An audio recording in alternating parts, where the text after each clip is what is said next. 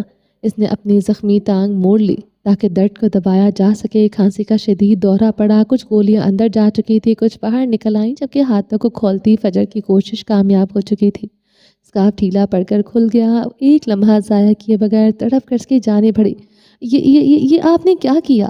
آپ ٹھیک ہیں؟ چہرہ وحشت زدہ تھا۔ اس نے وہ اسکارف کھینچ لیا جس سے اس کے ہاتھ بندھے تھے اور اب وہ رئیس کی ٹانگ پر جھکی ہوئی تھی۔ 4 سال پہلے پیرس میں اس نے اپنے اسکارف سے اس کے خون کو روکا تھا، تب بھی وہ اس کی وجہ سے موت کے منہ میں گیا تھا، اور آج پھر وجہ وہی تھی۔ آخر وہ اس کے لیے موت کیوں تھی؟ وہ آنسو ضبط کرتے ہوئے اس کی ٹانگ پر اسکارف باندھ کر خود خون روکنے کی کوشش کر رہی تھی۔ اس کے بالوں کی چند لٹیں چہرے پر جھول رہی تھیں۔ اس کے ہاتھ رئیس کے خوف خون سے بھر گئے تھے۔ وہ انہی ہاتھوں سے اپنے بال پیچھے کرتے دوبارہ اس کی ٹانگ پر جھک گئی۔ وہ سسکتے ہوئے یہ کر رہی تھی، اور رئیس نے اس ساری اذیت میں پہلی بار اسے دیکھا۔ اس کے سرخ چہرے پر خون لگ چکا تھا، اس کا وجود کپکپا رہا تھا۔ رئیس کی تکلیف دور ہونے لگی۔ بس یہی تو چاہیے تھا اسے اس چہرے سے، وہ چہرہ کسی تو جہان میں اس سے وفا نبھائے، کسی تو جہاں میں اس کی ذات کو تسلیم کرے، کسی تو جہاں میں کسی اور پر اسے چنے۔ اور فجر معراج سے زیادہ اسے تسلیم کون کرتا تھا؟ اس نے مینار معراج پر رئیس اورنگزیب کو چن لیا تھا۔ وہ دونوں گھٹنے موڑے اس کے پاس بیٹھی تھی، اپنی سسکیوں کو روکنے کی کوشش کرتے ہوئے اس کے کپکپاتے ہاتھ کام کر رہے تھے۔ وہ اسکارف اس کی ٹانگ پر باندھنے میں کامیاب ہو گئی۔ اس نے فرش پر پھیلے خون کو دیکھا اور پھر وہ روتے ہوئے چھپ گئی۔ اس کا سینہ نیچے گھٹنوں سے جا لگا۔ اس منظر کا اس نے کبھی تصور بھی نہیں کیا تھا۔ اس کی زندگی کے 2 اہم لوگ یوں اس کی اس حالت میں اس کے سامنے ہوں گے۔ ایک کو مار نہیں سکتی تھی، دوسرے کو بچا نہیں پا رہی تھی۔ اس کی چیخیں کمرے میں ہی گھٹ گئی، جبکہ دوسری جانب باہر اندھیرے میں ڈوبی رن وے ایک گہری خاموشی میں لپٹی ہوئی تھی، جو کسی بڑے طوفان سے پہلے اس کی سکوت کو تیز روشنی کے جھماکے نے ہر سو ایک عارضی چکاچوند پھیلائی اور پھر مدھم ہو کر ایک مرکزی نقطے پر ٹھہر گئی۔ یہی وہ لمحہ تھا جب نائٹ میئر نے اپنا پہلا قدم رکھا۔ رئیس کے ڈارک سٹارز کا سب سے خاص پیس، فجر کا ڈیزائن کردہ نائٹ میئر اور فلک کا لکھا گیا کردار، یہ سب ایک ماڈل پر جڑے ہوئے تھے۔ اور اب نائٹ میئر اسپیکر سے آواز ابھری، مرکزی زیور فروخت کے لیے نہیں۔ ماڈل رن وے پر آئے۔ وہ کوئی عام ماڈل نہیں تھی، وہ ایک مجسم کہانی تھی۔ سر سے پاؤں تک سفید ساڑی نما گاؤن میں ملبوس، اس کا وجود جیسے کسی پراسرار خواب کی نقل کر حقیقت کا روپ دھا چکا تھا۔ گاؤن کی سفید سطح پر بکھرے سرخ ڈیزائن دور سے دیکھنے پر کسی ہولناک حادثے کے خونین دھبوں کا گمان پیدا کرتے تھے۔ یہ ڈیزائن محض رنگ نہیں تھے، وہ ماضی کی کسی انکہی داستان کے خاموش گواہ لگتے تھے، جو ہر لمحہ اپنی ہولناک بیان کر رہے تھے۔ اس کے کندھوں سے لے کر ہاتھوں تک جالی دار سرخ دستانے تھے، جن سے جیسے خون کے قطرے رس رہے ہوں، ہر تار جیسے ایک رستا ہوا زخم۔ یہ دستانے خوبصورتی اور کراہیت کا ایک عجیب امتزاج پیش کر رہے تھے، جو دیکھنے والے کی نظروں کو الجھا کر رکھ دیتے تھے۔ کمرے کے مقام میں ایک لمبی بالکل بلڈ ریڈ ٹیل جڑی تھی، جو اس کے ہر قدم کے ساتھ رن وے پر پھیلتی چلی جاتی تھی۔ کئی فٹ لمبی یہ ٹیل اس کے پیچھے ایک سرخ دریا کی مانند بہہ رہی تھی، جو اس کی پراسراریت کو مزید گہرا کر رہی تھی۔ اس کے چہرے پر پڑا وہ سرخ گھونگھٹ ایک گہرا راز چھپائے ہوئے تھا۔ اس کے پار کچھ دکھائی نہیں دیتا تھا، صرف ایک پراسرار ہیولا جو تجسس کو حد سے بڑھ رہا تھا۔ یہ گھونگھٹ اس کے چہرے کے بجائے اس کی روح پر ایک پردہ ڈالے ہوئے تھا، جو صرف محسوس کیا جا سکتا تھا، دیکھا نہیں جا سکتا تھا۔ اس کے ہاتھوں میں ایک انوکھا زیور تھا، مکڑی کے جال کی طرح چاندی کی باریک لڑیوں سے بھنا ہوا، اور اس کے بیچ میں ایک بڑا سیاہ ہیرا جڑا تھا۔ دنیا کا سب سے نایاب پتھر یہ ہیرا محض ایک پتھر نہیں تھا، وہ ایک کالی آنکھ تھا جو دنیا کے ہر راز کو اپنے اندر سموئے ہوئے تھی۔ جب رن وے کی تیز روشنی اس پر پڑتی تو وہ ہلکی سرخ جھلک دیتا، جیسے خون کی ایک لہر بہہ گئی ہو۔ یہ منظر کسی دیوی کے خونین عہد کا اعلان کرتا تھا، یا کسی ایسی ملکہ کا جس نے اپنے راستے میں آنے والی ہر چیز کو نگل لیا ہو۔ اس ماڈل کے سٹیج پر آتے ہی فرنٹ لائن میں بیٹھی فلک چونک گئی۔ ہوا کا ایک جھونکا اور ایک عجیب سا احساس چھو گیا۔ اس نے گردن گھما کر چاروں جانب دیکھا، رئیس وہاں نہیں تھا، فجر کہیں دکھائی نہیں دے رہی تھی۔ اس کا دل تیزی سے دھڑک اٹھا، کچھ انہونی کا احساس۔ اس کے ذہن میں مینار کی 31 دسمبر والی دھمکی گھوم رہی تھی۔ فلک نے اپنے ہاتھ پیروں کو سن ہوتے پایا۔ سیکیورٹی کے کئی لوگ تھے، مگر نہ میسم تھا، نہ ولی، اور نہ وہ لوگ دونوں۔ کہاں گئے سب؟ اس کا سر چکرا گیا۔ وہ فون اٹھاتے وہاں سے نکلی اور اب سبزہ زار پر کھڑی نمبر ملا رہی تھی، مگر کسی کا بھی فون نہیں لگ رہا تھا۔ وہ اب بھاگ رہی تھی، ہجوم میں اس کے چہرے ڈھونڈنے کی کوشش کر رہی تھی۔ میوزیم اور عوام کا شور اسے پاگل کر رہا تھا۔ کمانڈر روم میں رئیس اب فرش پر ٹانگ موڑے، دیوار سے ٹیک لگائے ہانپ رہا تھا۔ زہر اپنا کام شروع کر چکا تھا۔ وہ سرکتے ہوئے فجر کے قریب آیا اور ابھی تک سر جھکائے رو رہی تھی۔ فجر، اس نے گھٹی ہوئی آواز میں فجر کو پکارا، میری بات سنو، میں نے منع کیا تھا آپ کو، آپ جھکیں گے نہیں، آپ۔ وہ بول نہیں پا رہی تھی، چلانے پر اس کی گردن کی نسیں ابھرتی آئی تھی۔ میں لڑ لیتی ان ویڈیوز، ان کے وائرل ہونے سے، مجھے فرق نہیں پڑتا، میں خود کو پہچان کے لیے ساری عمر بھی لڑتی۔ آپ نے ایسا کیوں کیا؟ کچھ تھا تو اندر سے جو اسے اندر سے کاٹ رہا تھا۔ تکلیف حد سے سوا ہوئی۔ رئیس نے خود پر ضبط کرتے اسے دیکھا، فجر میری بات سنو۔ جبکہ مینار تعصب سے سر ہلاتی ان کی جانب بڑھی اور پنجوں کے بل ان دونوں کے سامنے بیٹھ گئی۔ وہ تینوں فرش پر تھے۔ کیا تم جانتی ہو، جس شخص کو تم اپنا سربراہ مانتی ہو، جسے تم سب سے زیادہ عزت دیتی ہو، وہ تمہارے بارے میں کیا سوچتا ہے؟ محبت کا دعویٰ کرتا ہے۔ محبت؟ تمہیں پتا ہے وہ تمہیں کن نظروں سے دیکھتا ہے؟ اس کا ہر حرف زہر سے لبریز تھا۔ رئیس نے ضبط سے آنکھیں میچ لی، اس کا سر جھک گیا۔ وہ خود کو یوں اس کے سامنے رسوا ہوتے نہیں دیکھ سکتا تھا، ان جذبات کی بدولت جن پر اس کا اختیار نہیں تھا۔ فجر نے تھوک نگلتے ہوئے رئیس کی جانب دیکھا، جس کا سر جھکا ہوا تھا۔ اس کے سینے میں جلن اٹھی۔ آپ کو سر جھکانے کی ضرورت نہیں۔ وہ مینار کو نہیں دیکھ رہی تھی۔ رئیس نے سر نہیں اٹھایا، اس میں ہمت نہیں تھی۔ مجھے یہ سر جھکا ہوا نہیں پسند۔ مجھے فرق نہیں پڑتا کوئی کیا کہتا ہے، میں جانتی ہوں آپ میرے لیے کیا ہے، اور اتنا کافی ہے۔ مینار تعصب سے ہنستی اٹھ کھڑی ہوئی۔ فجر واقعی ڈھیر تھی، وہ لوگوں کو دوسروں سے ترازوں میں نہیں تولتی تھی، جبکہ رئیس اس بار حیرت سے سر اٹھا گیا۔ آپ کو میرے لیے یہ سب کرنے کی ضرورت نہیں ہے، پلیز ایسا مت کرے، ہمیں ہیلپ چاہیے، وہ رئیس کو دیکھتے ہوئے کہہ رہی تھی، جبکہ وہ خود پر قابو پاتا اس کی جانب مزید سرکا۔ میری بات سنو۔ اس کا سانس اکھڑتا ہوا محسوس ہوا۔ تمہیں یہاں سے جانا ہے، سمجھ آئی نا؟ تمہیں یہاں سے جانا ہوگا، وہ اسے جانے کو کہہ رہا تھا، جبکہ فجر نے شدت سے نفی میں سر ہلایا۔ وہ اسے اس حال میں چھوڑ کر نہیں جا سکتی تھی۔ ٹائمر رف چل رہا تھا۔ چلیں جی، باقی کا نیکسٹ پارٹ میں کنٹینیو کریں گے۔ امید ہے آپ کو یہ ایپیسوڈ پسند آئی ہوگی۔ اگر آپ نے ابھی تک ہمارے چینل کو سبسکرائب نہیں کیا تو جلدی سے ابھی سبسکرائب کر دیں، لائک اینڈ شیئر کریں، اور اپنی رائے کامنٹ باکس میں لازمی دیں۔ انشاءاللہ کوشش کروں گی کہ اب ایک ہی پارٹ میں آپ لوگوں کو دے دوں، تھوڑی لیٹ ملے گی ایپیسوڈ، لیکن آج ہی انشاءاللہ آپ لوگوں کو مل جائے گی۔ اگر جو زیادہ ہوا تو پھر 2 پارٹس میں ملیں گی۔ اس کے علاوہ یہ ناول یہاں پر پھر اینڈ ہو جائے گا، ٹھیک ہے؟ تو آپ لوگ ویٹ کرنا، اس کے بعد لاسٹ پارٹ ہی دوں گی، کوشش کروں گی کہ ایک ہی پارٹ میں کنورٹ کر دوں، ٹھیک ہے؟ تو چلیں جی، اللہ حافظ۔